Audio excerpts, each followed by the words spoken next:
E aí, pessoal, tudo bom? Sejam bem-vindos aqui a mais um vídeo no canal. No vídeo de hoje a gente vai falar sobre o KNCR11, o Kinea Rendimentos Imobiliários. Este relatório é o de julho, tá bom? O fundo tem como objetivo investir em ativos de renda fixa de natureza imobiliária com baixo risco de crédito. Isso é importante, tá? Esse é um fundo high grade, ou seja, ele tende a ser mais seguro que os outros, né? Procura sempre ativos de baixo risco. E CRIs, é o foco dele, investir em CRIs, ponto. É um fundo grande, 7 bilhões, tá?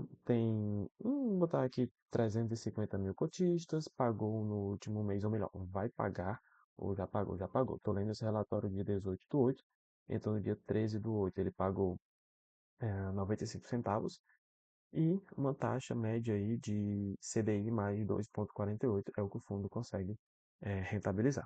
Está sendo negociado acima do seu valor patrimonial, está sendo negociado por 105, mas seu valor patrimonial aqui é 101.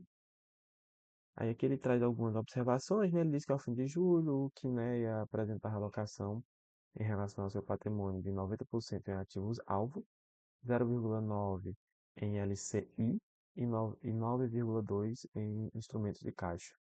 O montante investido em CRI em CDI corresponde a 89,6, e vai ver o gráfico lá abaixo, né?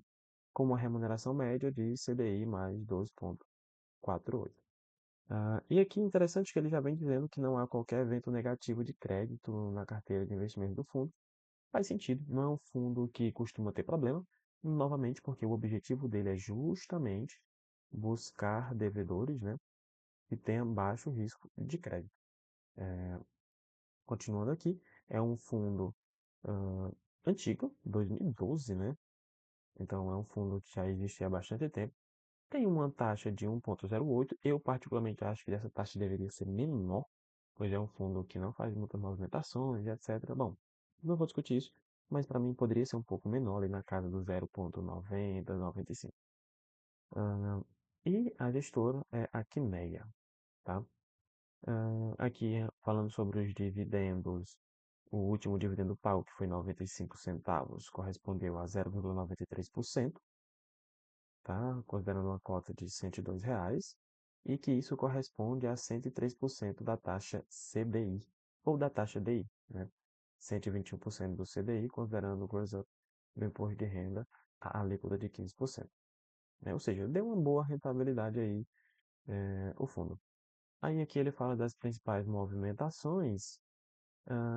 Ele fala que recomprou, né? Cadê? Recompra de um montante remanescente de operações promissórias reversas, no total de 204 milhões, e também realizou um aumento de posição em um CRI, um aumento de 101,5 milhões, e aqui ele traz qual foi esse CRI. Tá? E aqui também ele traz as garantias, a uma taxa de CDI mais 2,25. Ah, Aqui ele vem falando o seguinte, ó. Apresenta as transações que, conforme nossas expectativas atuais, deverão ser concluídas e desembolsadas nos próximos meses. O que que acontece? O fundo ele fez uma emissão, tá? E ele precisa alocar o dinheiro dessa emissão. Aí ele diz aqui o seguinte, que permanece dedicado à alocação eficiente do recurso da décima emissão. Em linha com isso, tem a expectativa de diversos desembolsos e operações aí já em estágio bem avançado. E aqui ele mostra, ele não diz qual é o ativo, né?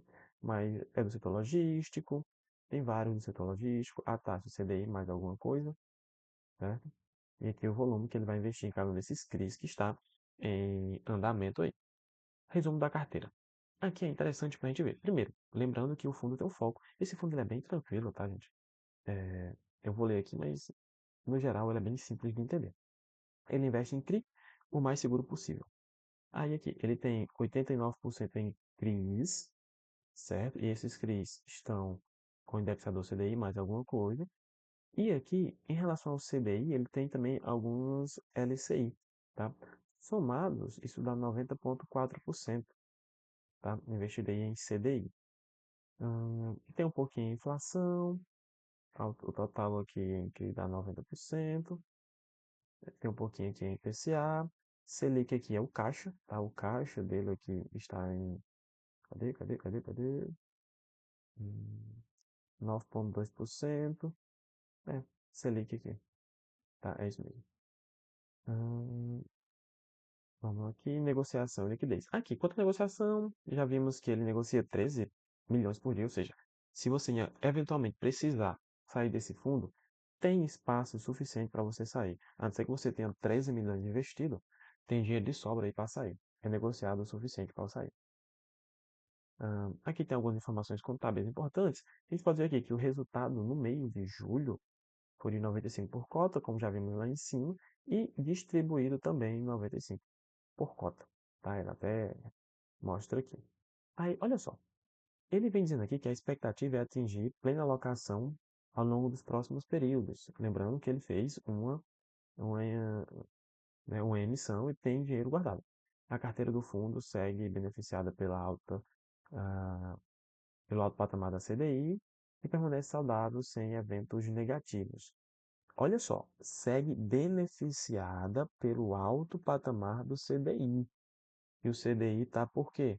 Nessas alturas todas. Olha aqui, ó. Por causa da Selic, que está 10,50%. Esse fundo se beneficia muito quando a gente tem uma taxa de juros elevada. É bom fazer esse balanceamento, porque você tem na carteira fundos que se beneficiam com a alta da Selic e fundos que se beneficiam com a baixa da Selic. É bom ter essa observação aí. Muitos analistas de mercado avaliam que há pouco espaço para corte de juros, tendo em vista o cenário de câmbio e a condução da política fiscal doméstica. O último relatório Focus, divulgado pelo Banco Central, projeta que a Selic deverá se manter 10,5 até o final de 2024 e só no final de 2025 que teria caído um ponto percentual, ou seja, que pode cair. Isso aqui é um pode, porque não necessariamente vai cair um ponto percentual, e pode ser que caia mais, mas a expectativa é essa. Se essa expectativa se mantiver, o fundo ele vai continuar trazendo bons rendimentos aí por pelo menos mais 1 ou 2 anos, se beneficiando com a alta da Selic. Aqui ele vem trazendo quanto que o fundo pagou em cada mês, mas você pode olhar aqui também no site, perto do Estados Invest, você pode ver que eu inclusive gosto de olhar por aqui, bem direitinho. Ah, Aqui ele vem falando da conta, aqui ele vem mostrando os ativos. Eu acho que falta um gráfico, ele poderia mostrar a concentração por devedor, né? A gente vê aqui, ó, que tem aqui bastante, alguns que se repetem, ó, tá? Eu poderia mostrar depois fazer essa análise para ver como é que está a concentração por devedor. Mas é importante fazer isso. Lembrando que isso não é uma dica, tá, de investimento. Você faça essa análise e você escolha o seu próprio fundo. Isso aqui eu só estou lendo o relatório. Seria interessante fazer essa análise aqui da concentração por devedor. Aqui embaixo ele vem dando algumas informações interessantes. Aqui ele vem dando um resumo dos ativos, que você pode ver aqui, ó, a descrição deles. É interessante que você pode até dar uma pesquisada e aprender um pouco sobre as garantias, tá certo? Gente, esse fundo é tranquilo, eu acho que não tem muito mais a falar sobre ele. Deixa eu ver se tem mais alguma coisa aqui embaixo. Eu acho que é isso, pessoal. É um fundo focado basicamente em investimento em CRI. É um fundo que busca segurança, né? Então você veja, você analisa aí se vale a pena, se faz sentido ter aí no seu portfólio. É isso, pessoal. Até a próxima. Valeu. Fui. Não se esqueça de se inscrever no canal.